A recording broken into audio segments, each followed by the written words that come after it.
À notre émission de cette semaine, nous mettons le cap sur la diaspora africaine. Vous, madame, messieurs, qui êtes d'origine africaine et qui nous suivez, eh bien, cette émission, aujourd'hui, elle est spécialement faite pour vous. Bien sûr, pour les autres téléspectateurs aussi, mais ça nous permet quand même de réfléchir.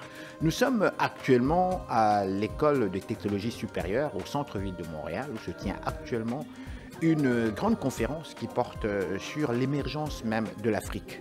Des hommes, des femmes, des intellectuels, des hommes d'affaires, des profs d'université réunis ici pour réfléchir un petit peu sur l'avenir de l'Afrique, mais avec la diaspora. On parle ici de l'émergence même de l'Afrique.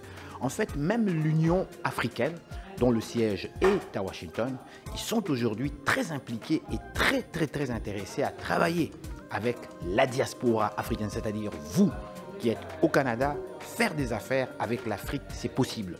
Tout au long de cette conférence, vous allez entendre quand même des personnalités, entre autres M. Yaovi Bouka, qui est le vice-président de cet organisme Force Leadership Africain, ici même à Montréal.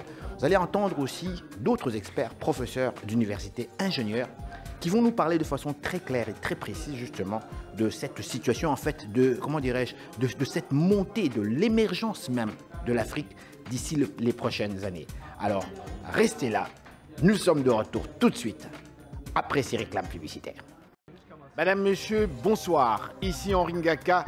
Ne ratez surtout pas nos prochaines émissions présentées à ICI Télévision depuis Montréal.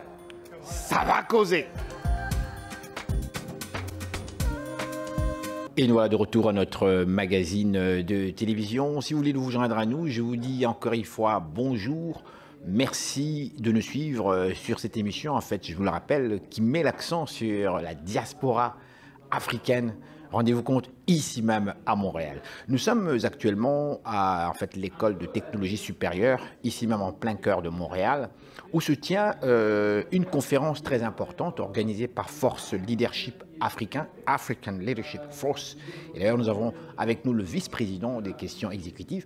En fait, le thème même de cette conférence très importante, je tiens à le souligner, on parle ici des formes de contribution de la diaspora africaine au processus d'émergence de l'Afrique nouvelle.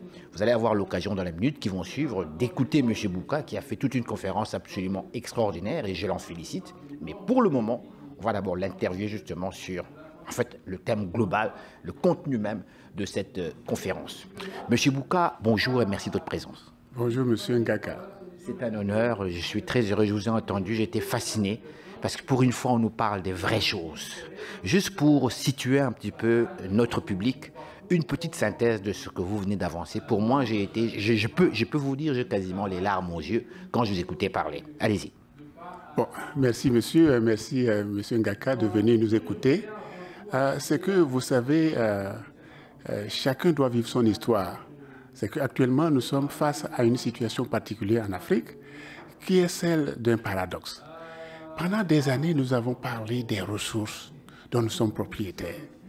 Mais faute de technologie, ces ressources sont exploitées et allées à l'extérieur, transformées et sont revenues nous vendre. Mais avec le défi de la démographie, nous ne pouvons pas nous asseoir sur nos lauriers.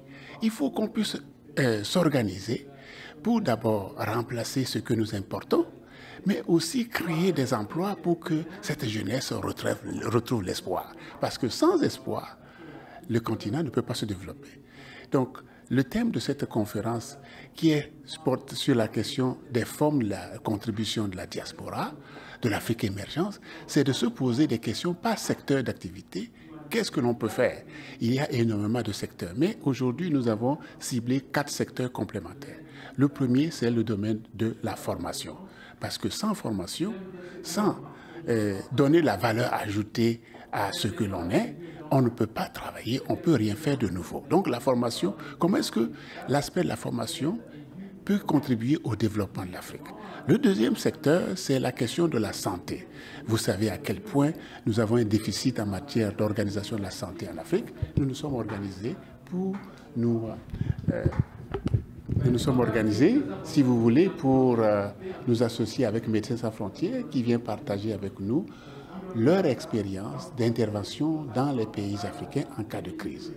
mais pour qu'on puisse en tirer des conclusions et des leçons sur ce que les médecins africains peuvent faire. Le troisième, qui est très important, c'est l'organisation économique et dans le domaine des affaires. Jean Boissonnet disait dans le temps que sans entrepreneurs, l'Afrique ne peut pas se développer. Parce que l'entrepreneur, c'est celui qui transforme l'économie. Ce n'est pas l'administration. L'État est là pour s'occuper de la tranquillité, la sécurité. Mais les acteurs du développement de l'Afrique, comme partout ailleurs, ce sont les entrepreneurs. Il faudra les former.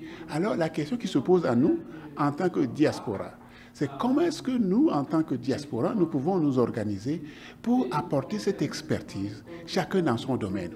On ne peut pas être tous des mécaniciens ou des informaticiens, mais chacun, dans son domaine, doit pouvoir comprendre la nécessité. En comprenant la nécessité, on pourra, comme je le disais tout à l'heure, trouver pour nous-mêmes, en plus de notre activité professionnelle, du temps à mettre pour mettre de l'épargne, apprendre un métier complémentaire, s'organiser, s'associer avec des gens pour créer des entreprises. Ce que l'Union africaine nous dit, c'est que, après avoir signé l'accord continental, ils veulent voir la diaspora africaine s'organiser pour venir s'asseoir autour de la table comme des acteurs du développement africain. Ça nous interpelle quelque part. Ça nous interpelle par le fait que nous ne sommes pas nécessairement des descendants des entrepreneurs. Mais en ayant toujours peur de s'engager, on ne faisait jamais rien. Et c'est ça qui est le défi de l'Afrique. C'est-à-dire qu'à un moment donné, quand quelque chose tombe, il faut qu'à un moment donné, on dit, ben là, j'atteins le plancher. Je ne peux que remonter. Et si je prends l'exemple de l'Asie, l'Asie, pendant longtemps, était au même niveau que nous. Mais ils ont appris à aller imiter les autres. Les Chinois, les Japonais, pas les Japonais, les gens de l'Asie du Sud-Est de façon générale, a appris aux États-Unis et en Europe. Et aujourd'hui, ils ont créé des structures économiques. J'ai pris l'exemple de la compagnie Tata qui fabriquait des petits chariots. Ensuite, c'est devenu des voitures. Et aujourd'hui, Tata a acheté les grandes structures, les grandes compagnies, Rolls-Royce, et puis toutes ces grandes compagnies automobiles en Europe. Et donc, le défi majeur, pour me résumer, c'est que nous devons apprendre, dans notre pays d'accueil, à tisser des alliances avec les entrepreneurs pour qu'ensemble, nous puissions les amener, pas seulement comme des intermédiaires, mais que nous apprenions à devenir des acteurs. Exactement, c'est ça là. Et le dernier élément, c'est l'aspect de la technologie. C'est le quatrième thème que nous allons développer. L'aspect de la technologie, vous savez que tout est numérique aujourd'hui.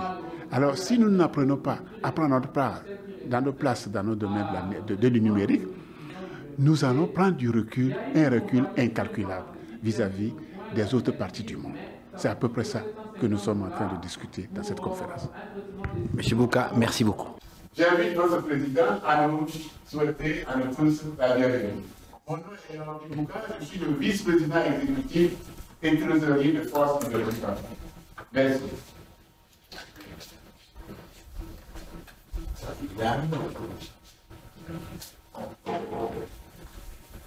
Mesdemoiselles, Messieurs, c'est pour moi un honneur et un plaisir à la fois de vous souhaiter au nom de notre organisation de la diaspora africaine, après Force Leadership Africain, la bienvenue à cette conférence de la semaine de l'excellence africaine, édition 2019. Je suis venu à cette conférence, je n'étais pas prévu que j'intervienne, mais je crois que je trouve juste que cet honneur me soit fait. En réalité, pour dire simplement que, pour dire au nom du corps diplomatique africain et à Ottawa, notre grande préoccupation dans notre mission au Canada, c'est de pouvoir mobiliser la diaspora africaine pour pouvoir apporter son soutien à ce qui se fait au plan interne de nos pays. Je peux prendre un exemple de mon pays pour dire que depuis 2018, et ce bien avant, comme vous le savez, depuis 2015, il y a eu une dynamique universelle sur la question du développement, ce que nous appelons le développement durable, depuis l'adoption de l'agenda 2030 et pour ce qui concerne le monde, et pour l'agenda 2063 pour ce qui concerne l'Afrique.